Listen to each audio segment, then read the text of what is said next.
Ya me dan set. Cámara set. Cámara B, C. ¿Cuál día? Muy bien, Julia Chávez, muchas gracias por esta conversación, Julia. Estamos hablando un poco sobre el asunto de la libertad desde el punto de vista pues de sus enemigos, ¿no? Por lo menos los que culturalmente tenemos enfrente. Y el más de moda, Julia, por la manera en que se han dado las noticias últimamente, es esta intención o esta necedad, ¿no? Del sector oficial de tener peleada a la América hispana con la España ibérica, ¿no? Con que hablamos español y odiamos a los españoles en español, ¿no? Y con que pues de repente nos tienen que pedir disculpas y con que genocidio. ¿Tú cómo ves esta circunstancia desde el punto de vista del pensamiento de una persona que más bien lo que busca es ser liberal? Ok, yo considero que este es un tema un poco complejo porque creo que hay muchas personas que están involucradas en esto. Lo que sí creo es que hay una parte muy importante que pocos entendemos, que es que somos lo que somos gracias a lo que pasó en la historia. Sí creo que... A ver, perdón, es que... Tranquila. Mi punto de vista no es tan liberal en este tema. No te preocupes, tú di lo que tú Lo tengas que di, decir. Sí. da igual. Sí. Ok. Entonces, cuando hablamos de esto... Cortamos. Perdón. Disculpa. Gracias. Cuando tengan set, nos dicen. B, Ahora set. set. A set. Listo. Muy bien, Julia Chávez, estábamos en este asunto de haber esta discusión de que si nos caen gordos los españoles, pero se los decimos en español porque además buena parte de nuestra cultura pues viene de allá, ¿no? Tenemos ciudades coloniales, tenemos una serie de cosas. Y de repente toda esta discusión que se ha estado dando se ha puesto de moda sobre si España debería de repente o no disculparse por la historia. ¿Cómo ves esta discusión que para unos parece absurda y cómo la revisas desde el punto de vista de un pensamiento liberal? Bueno, en este tema creo que es un poco complejo porque hay muchos actores que están involucrados, son comunidades, pero al mismo tiempo son gobiernos, pero al mismo tiempo es nuestra historia. Creo que a este periodo de nuestro tiempo pedir una disculpa genuinamente causará algún cambio en todo lo que pasó, dará retribución a las personas que lo necesitan. Creo que es un poco más complejo que eso. Para mí, si quisiéramos como mejorar mucho más las relaciones entre España y México, no que tanto nos vean como personas, hijos de ellos, ¿no? Pero que nos vean como iguales, sería mejorar políticas de cultura, políticas de intercambio entre los países, que es un poco lo que habla el liberalismo, ¿no? O sea, es el intercambio entre países de manera libre. Yo creo que eso sería mucho más factible o mucho más... ¿Cómo lo explico? Mucho más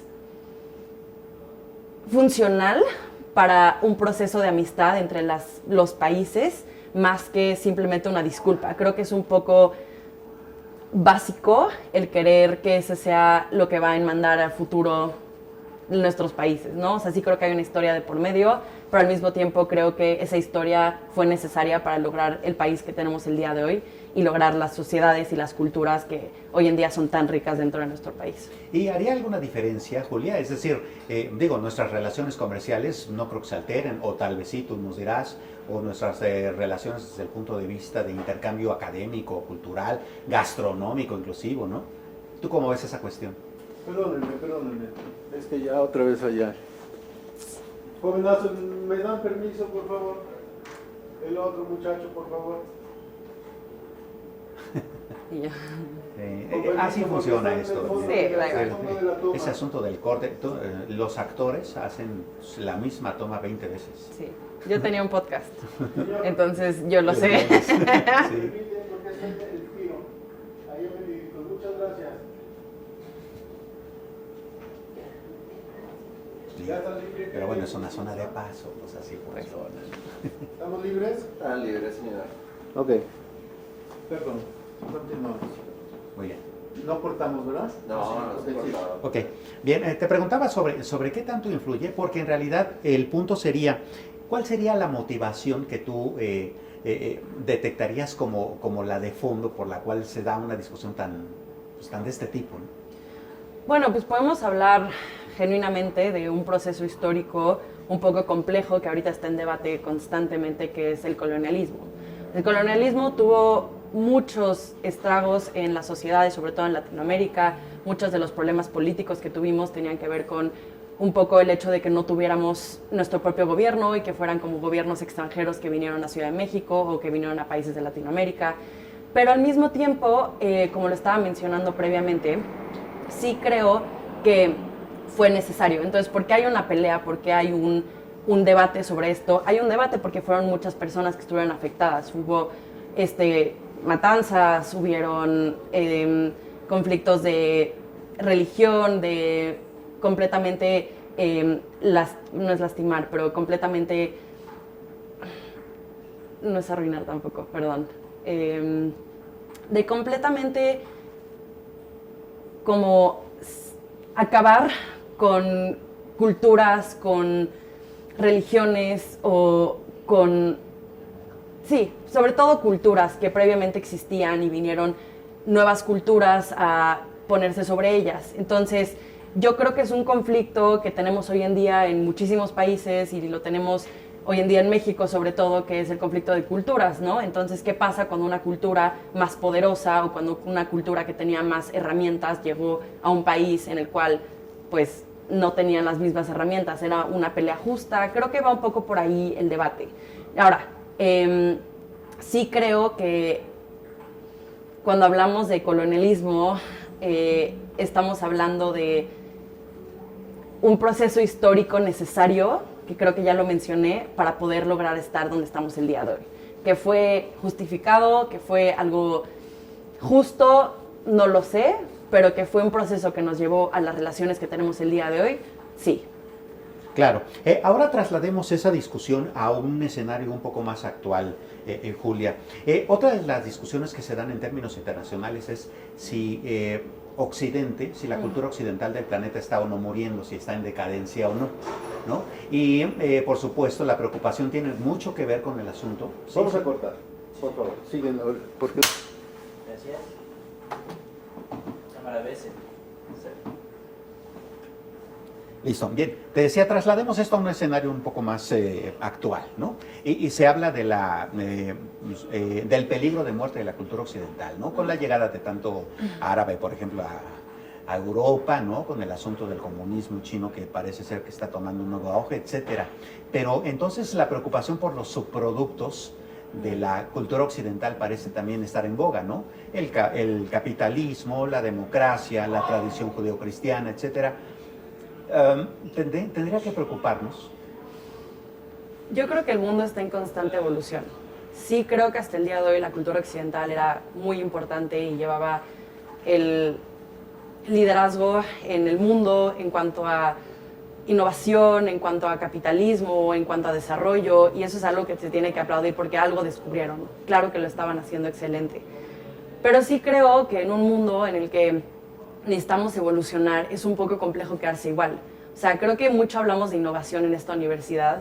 Si los regímenes, si los sistemas económicos y sociales no evolucionan, entonces no se van a poder adaptar a el futuro que tenemos. Entonces creo que tiene que ser un proceso de cambio constante con cómo va fluyendo la comunidad, cómo va fluyendo las personas, cómo va fluyendo los regímenes, los sistemas. Entonces yo no creo que esté en peligro, yo solo creo que está en proceso de evolución.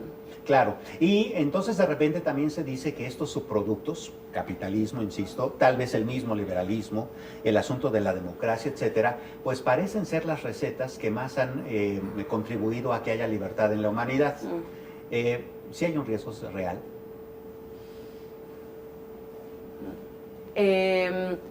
Ok, el riesgo real es... Sí creo que es hasta qué punto el Estado afecta a la vida personal de las personas. Creo que hablamos de democracia, hablamos de liberalismo como potenciales ayudas a que las economías se desarrollen y eso me parece estupendo, pero hoy en día podemos ver que las democracias se están tornando un poco populistas, que estamos hablando de Latinoamérica en específico, como son regímenes que apoyan en programas sociales y lo que quieras, que funcionan en parte, ¿no? Pero ¿qué pasa cuando afecta tu decisión, tu margen de decisión, cuando afecta el sistema jurídico? ¿Qué pasa cuando estamos hablando de, no sé, de la afectación del Estado en la persona, en el individual, ¿no? Creo que ese es el problema más complicado que tenemos hoy en día como sociedad. Claro, si la naturaleza humana es la libertad, ¿por qué entonces es tan seductor el populismo, considerando que lo primero que hace es coartarte la libertad? Porque el populismo funciona a raíz de que las personas quieran votar por una persona, ¿no? El populismo funciona porque las personas te van a decir exactamente lo que quieres escuchar para tú votar por ellos. Pero ¿qué pasa cuando estamos hablando de países como México, por ejemplo, en el cual hay personas que genuinamente no tienen acceso a una buena educación? ¿Qué pasa cuando no elaboramos el pensamiento crítico dentro de las comunidades, dentro de las poblaciones? Pues el populismo gana. El populismo quiere que escuches lo que quieres, o sea, lo que tú quieres escuchar, y es un poco conflictivo porque a futuro no te conviene. A futuro te conviene para programas sociales a corto plazo, pero no te conviene a programas a futuro donde sí puedas emprender o donde puedas como desarrollar tu propia conciencia sobre qué es lo que está pasando en el mundo y a quién sí le vas y a quién no le vas. Creo que la política es un margen donde es quién es el más popular. Y la persona más popular, como lo estamos viendo con AMLO hoy en día, pues sí, o sea, genuinamente te dijo lo que querías escuchar. Entonces, ¿qué pasa con el populismo? El populismo es, pues, híjole, me perdí mi train of thought. No te preocupes, retómalo. Pues sí, el populismo es complejo porque creo que está yendo a masas que no tienen la suficiente educación. Creo que esto va a ser un poco complejo, sobre todo en México. Muchas personas no van a entender esto lo suficientemente bien, pero sí es complejo cuando no tienes un sistema educativo que te enseñe lo que tienes que enseñar para poder vivir la libertad. Los sistemas, los estados normalmente te enseñan lo que quieres que sepas para que tú puedas votar por las personas que quieres o para que puedas funcionar dentro de un sistema en el cual las cosas ya tienen esto funciona así y esto funciona así. Pero, ¿qué pasa cuando, por ejemplo, voy a poner el ejemplo de la Universidad de la Libertad, ¿no? ¿Qué pasa cuando te enseñan a pensar mucho más allá de lo que está y de lo que vemos? Ves a población, ves a personas e individuos que tienen un propio pensamiento, una propia conciencia, que a raíz de eso van a poder desarrollar quién le gusta y quién no, si quieren un Estado, si no quieren un Estado. Pero ahorita vemos todo en un marco de Estado, no vemos algo fuera de eso. Entonces es un poco más complejo para, sobre todo, una sociedad tan grande como México, en donde el acceso a la educación depende del Estado. Claro, la experiencia dice que un populismo te va a llevar necesariamente a un colectivismo, ¿no? A un asunto de autoritarismo, como tú comentabas, de repente de perder tu individualidad. ¿Cómo luchar con eso? Yo creo que el populismo es una herramienta, sí, que puede llevar al colectivismo, pero creo que no todos los regímenes populistas, no estoy justificando el populismo, pero han llevado a un régimen autoritario. O sea, creo que el populismo sí es una herramienta que ayuda a generar masas y a jalar esas masas a votación y a donde tú quieres que sea como sociedad, pero sí considero que no lo uniría directamente al colectivismo. Creo que el peligro aquí, una vez más, es que las personas no tengan la suficiente conciencia o la suficiente educación como para poder decidir por ellos mismos y que no sea regido por un sistema. Entonces, yo creo que, ¿cómo evitar eso? Bueno, pues evitar eso a raíz de la educación, o sea, no hay otra. Es a raíz del pensamiento crítico, es a raíz de una educación diferente que te enseña a ver más allá de lo que hay. Creo que ese es lo único que tenemos como poder en este mundo. Claro. Llegado a ese punto, de repente también pasa que hay una serie de discusiones que se dan, tal vez generadas de una manera espontánea, tal vez políticamente hablando, ¿no? La tradicional es la lucha de clases, el pobre contra el rico, pero también últimamente con la interseccionalidad pues hay grupos sociales, ¿no? Sí. Y entonces están los animalistas, los ambientalistas, las feministas, Sí. etcétera. ¿Realmente tiene un provecho una discusión así? Yo creo que sí. Yo creo que sí tiene un provecho muy grande, de hecho, porque hablamos, la interseccionalidad sale a raíz de varias personas que estaban conflicto con situaciones de la sociedad, por ejemplo, las feministas, con el machismo, ¿no? Las personas negras con el racismo. Entonces creo que la interseccionalidad ha permitido que haya un debate mucho más grande y un discurso mucho más rico sobre problemas que como sociedad tenemos que no batallar, pero que tenemos que ver frente a frente y decir como, ok, esto se puede solucionar así. O sea, creo que hace mucho más rico el diálogo. Entonces, para mí la interseccionalidad sí es vital, sobre todo para una sociedad de hoy en día. Si queremos cambiar, si queremos mejorar el mundo en el que vivimos, entonces tenemos que aprender a escuchar diferentes puntos de vista. Y la interseccionalidad sale a raíz de que todas estas personas se juntan, o bueno, se separan, por suerte, pero también se juntan.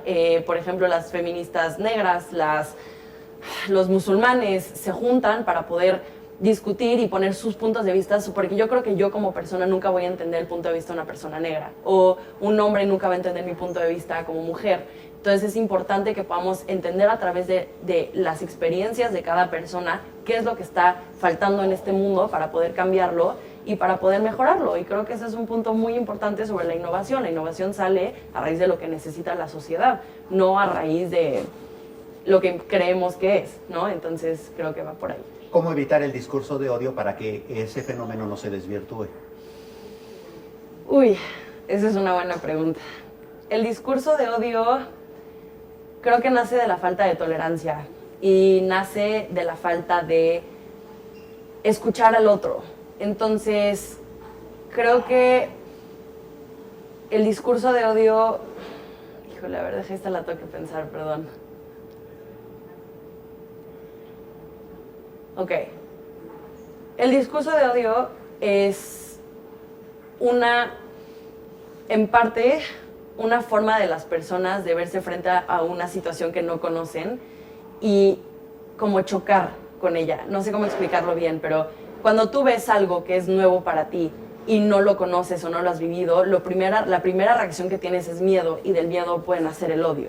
Entonces, cuando hablamos de cómo evitar el discurso de odio, yo creo que tiene que ver mucho a través del conocimiento de otras personas, de otras culturas. Es, no sé, ponerte frente a frente con personas que no tengan nada que ver contigo y entender el punto de vista, debatir. No es ir directo al odio y al choque, pero es poder comunicar y es poder entender que cada persona tiene sus propias experiencias y esas experiencias, pues, son válidas. Como tú es válido todo lo que has vivido, es válido todo lo que yo he vivido, pero creo que se enriquece el diálogo si entendemos a dos personas completamente diferentes que tengan puntos de vista opuestos, pero que puedan pararse frente a frente y decir, como sabes que te escucho, te entiendo, y lleguemos a un punto medio, o incluso llegamos a no decir yo estoy de acuerdo contigo, pero abrí la plática y abrí el punto de es mínimo entender qué es lo que estás viviendo, ¿no? Entonces creo que va mucho a raíz de trabajar con el otro, del trabajo en equipo, o sea, eso es como lo micro, ¿no? Pero ya yéndonos a lo macro,